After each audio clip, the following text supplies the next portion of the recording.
Hey, what's up, Questers, and welcome to the unofficial home for all things Quest. Yesterday was all about the Quest 3 and the gaming showcase, but who would have thought we would get a Quest 2 price drop and a massive update that increases the Quest's power by a quarter? Let's talk about it right now. Yes, you heard that right.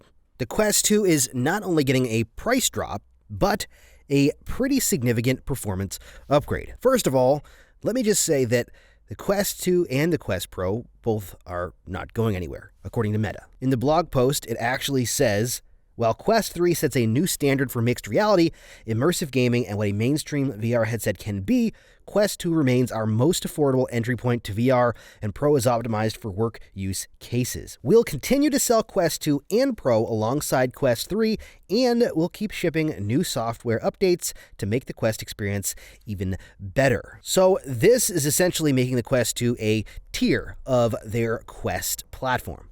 Quest Pro being the business, more expensive platform, Quest 3 being kind of the mid-tier, and Quest 2 being the entry-level. Not to say the Quest 2 isn't fantastic, and with the new pricing and with the new upgrades, it's going to be even better. So if you don't care about getting a Quest 3 for the smaller size, or if this is your first headset, you can't really go wrong with a Quest 2. But what exactly is happening? Let's talk about it. June 4th, which is a couple days from now, they're actually lowering the price of a Quest 2. The 128GB model will be $299, back down to the price of the original 64GB. The 256GB version is going to be only $50 more at $349.99. They say that this is to help more people access the magic of all-in-one VR and their vast content library, which they say has over 500 titles. That's a lot of games and experiences to play. But that's not the only big thing. Not only is the price dropping, which is huge, it's also getting an upgrade on top of that. So they're not just dropping the price, they're actually increasing its ability and the power of what it can do. All right, here we go. Let's dive in a little bit more. What you're seeing on screen is the Quest 2 performance upgrade video that MetaQuest put out yesterday. They said in their blog post, but that's not all. In an upcoming software update, we're updating the Quest 2 and the Quest Pro GPU and CPU. Quest 2 and Pro will see an up to 26% CPU performance increase, with an up to 19% GPU increase for Quest 2 and 11% for the Quest Pro. As developers take advantage of these changes, you can expect smoother gameplay, a more responsive UI, and richer content on both headsets. And we're enabling dynamic resolution scaling for both Quest 2 and Quest Pro, so games and apps can take advantage of increased pixel density without dropping frames. What exactly does this mean? Okay, so what I'm going to do is I'm going to put this video on the screen and allow Evan to talk about what this means for games on the Quest 2 and the Quest Pro. He's going to go into some of the details that I don't know how to explain or he could do better, and then talk about how they're using them. Hi, I'm Evan, Performance Lead for Engine Technology in Meta Horizon. I'm really excited to share some details about the performance improvements coming to MetaQuest 2 and MetaQuest Pro, and what they will enable in gaming experiences for our users. What you're seeing now is demo gameplay footage from MetaQuest titles that take advantage of some of these wins. This upgrade pushes our processors like never before, increasing available compute power for devices from the moment it rolls out in V55. For developers, that means more headroom to improve graphics or add new features.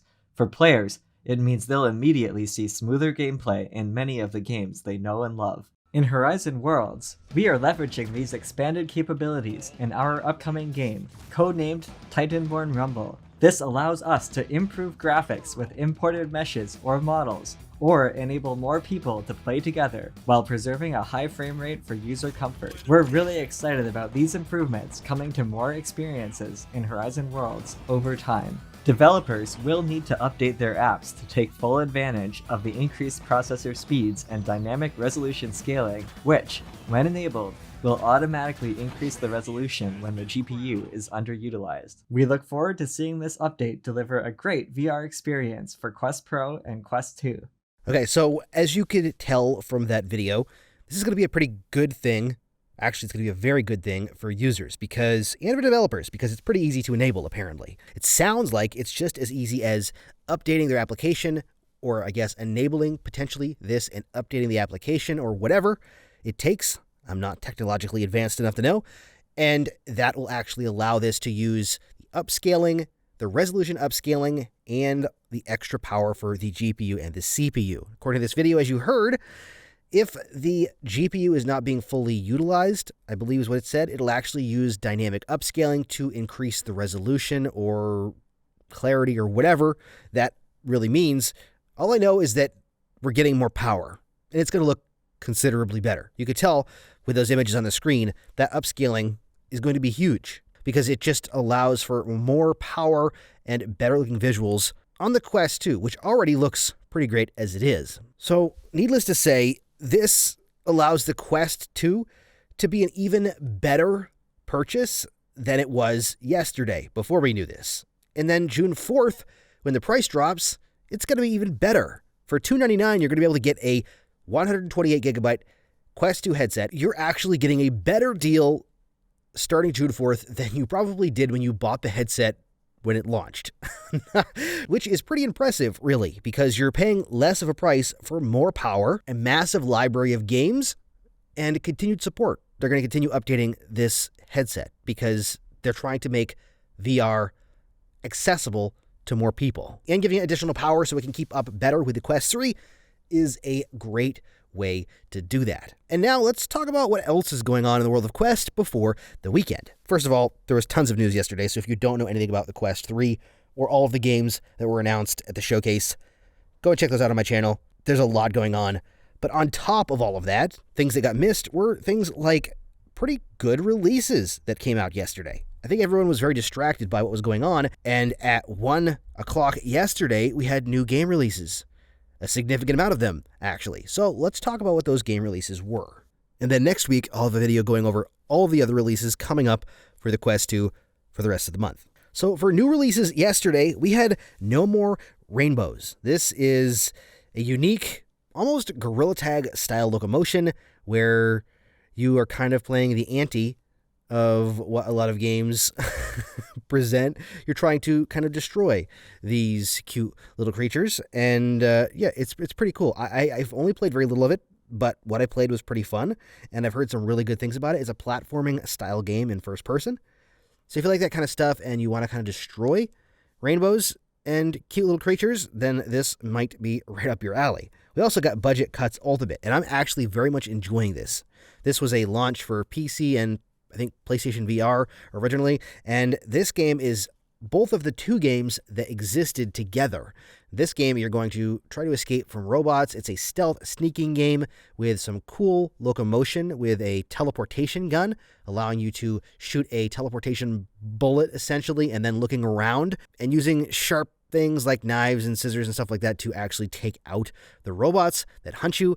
It's actually a lot of fun, and it plays really well on the Quest. Also, another tennis game, Tennis Esports, came out yesterday as well. Don't know much about that except the fact that it's a tennis game, and it's a tennis game. I mean, it looks cool. If you like tennis, I've played a few other tennis games, and they're fun, but this is a tennis game. Also, We Are One came out yesterday. This is a game that I really enjoy, actually. It's a puzzle shooter where you have to work with yourself to destroy the enemies. So you'll set up chain events like the first person will grab the gun, the second person will grab a bullet and throw it to the first person, and you can switch between the characters and work together to destroy all of the bad guys. It's really cool. It's unique. It's fun. Highly recommend checking it out if you like puzzle games. Also, Battle Talent came out yesterday as well. This is probably the best action fighting style kind of physics-based game on the Quest, and now it's officially launched, and it's got even more than the game that I played back on both SideQuest and App Lab. It's fantastic fun to play. If you have not played this, I highly recommend doing so. It's got some really cool physics and combat-based stuff. It'll make you feel like you're playing something like Devil May Cry or God of War with kind of like the chains that you can hit the enemies with, from throwing an enemy into the air with a upward strike and then leaping at them and hitting them with a combo in the air, just like you would in a like combat flat game. Really cool, lots of weapons, unlockables, and an infinite amount of replayability with like the dungeon modes or whatever they're called, because it's got randomly generated stuff going on. Also, Killer Frequency came out yesterday as well. I have not played this one, but I've been waiting to play it. Hopefully this weekend I'll get a chance to actually play it. This is a disc jockey, like a radio show type of murder type of game, it seems like, where you work at a radio station and there's a killer on the loose, like a slasher movie killer. It's got Scream and slasher movie vibes to it, which I really like. Looks kind of creepy, but also very exciting and unique. Like I said, come back next week for the upcoming games video. This week has been a crazy week for the Quest. The first couple of days have been insane already, so I just did not have the time to put a video together that listed all the upcoming games. Plus, I wanted to compile a list, and there's some new announcements I'd like to go through. So if you want to know what games are coming the rest of the month of June, and there are several, make sure you come back next week and watch that video. Thank you so much for watching. Have a wonderful weekend, and happy questing.